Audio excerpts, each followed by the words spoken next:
Hi everyone, I have a table that I would like to share with you, and this is one that I've had for a while. It's actually one of the many Obama tables that I've tried to make a compilation of. As you can see here, I have quite a few Obama tables that I've tried to compile and put them all together, and this is just one of them that I've been wanting to share. And I actually feel led to share this one next because it actually came up in a conversation that I had recently over here on Arthur Prudence channel. In the comment section of this video, I mentioned this table, and you can see the comment over here. So I just feel led to share this table next because, like I said, it's one that I've been wanting to share for quite a while. And one of the reasons that I've been wanting to share this table is because I think it's really fascinating, because this actually seems to form a picture, just like some of the other tables that I've talked about before. I did a video on visual tables, and I explained how some of these Bible codes seem to form a picture or an image. And I wanted to go over this table and explain the image that I believe is being created by this table in just a minute. But first, I wanted to talk a little bit about dates and Super Bowl weekend that's coming up.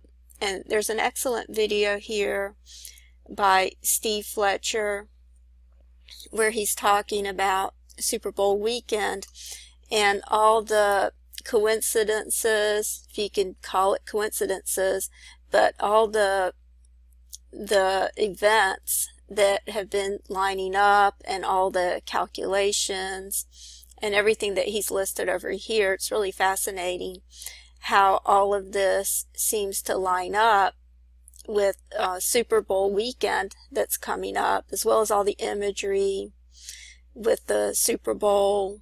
And there's another video that I just saw last night which also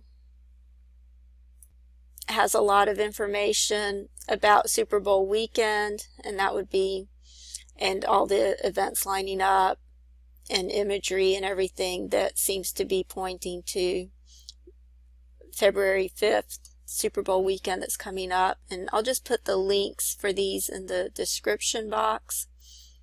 But I had a couple of extra things that I wanted to add to this, some more evidence that I just wanted to add to this long list of coincidences that are mentioned here in this blog by Steve Fletcher. And I'll just scroll all the way down the page. There's so much imagery and so many other things pointing to this time frame. It's really fascinating.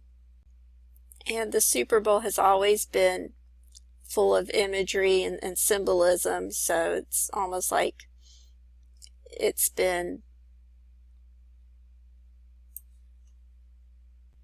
priming us basically for something to happen. It's full of satanic rituals and whatever they're trying to conjure up. And the Bible talks about the mystery of iniquity, and that the Antichrist is going to come out of that, out of the mystery of iniquity. So, and this is all a part of it with the Super Bowl and the satanic rituals that they do. But there's also this video over here that I also watched last night by Nine Nania, and she talks about how this month, the month of Shevat, should actually really be the 10th month, and she's basing this on the equinoxes and the fact that the year end that's talked about in Leviticus 23, I believe, where it talks about the Feast of Tabernacles and bringing in the harvest at the year's end, that it's actually talking about the turn of the year. And the turn of the year is when both the sun and the moon move from one side of due north on the equator to the other side, and both the sun and the moon have to switch over from one side to another, and this has to happen both in the southern and the northern hemispheres. And it's not until that happens that you can calculate the first day of the first month. And I had also done a video some time ago where I talked about how there was a black moon. There was one in the southern hemisphere in September of this past year in 2016, and then there was one in October in the northern hemisphere. And I was talking about how I believe that could be a signal that an extra month should be added, because the black moon and the blue moons are based on a metonic cycle, which is a cycle of 19 years. And this is the cycle that the Hebrew calendar, as well as some other calendars, are based on. But the Hebrew calendar is actually based on a formula of adding an extra month on certain years, every third, sixth, eighth, and so on year. There's a set formula for adding the extra months, whereas even though the blue moon and the black moon occur based on a 19-year cycle that brings it back to the original position every 19 years. It says a period of 19 years after which the new and full moons return to the same days of the year. So the blue moons and the black moons, which are the new and full moons, they are based on a 19-year cycle where it returns back to the same days of the year after 19 years. So it gets the calendar back on track again if you add a 13th month 7 times in the course of the 19 years. And that's what the Hillel calendar is based on, but it's not aligned exactly with the actual dates of the new moons and the full moons. And so that's why I believe that the extra new moon that we had in September and October could have been signaling that an extra month should be added. And this is what Nania has come up with her research as well, that an extra month should be added. And so therefore this should be the 10th month, which is the month of Tevet. And the reason that's important is because it was in the month of Tevet that Esther became queen.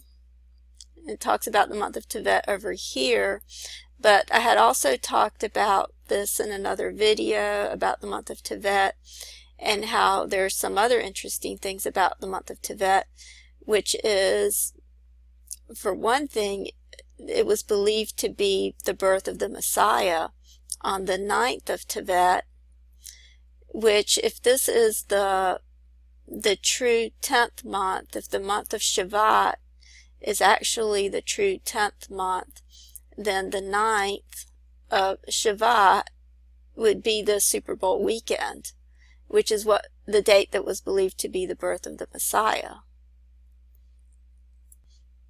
And there's also a very important Sabbath or fast day, which is the 10th of Tevet, because that was the date that Jerusalem was besieged.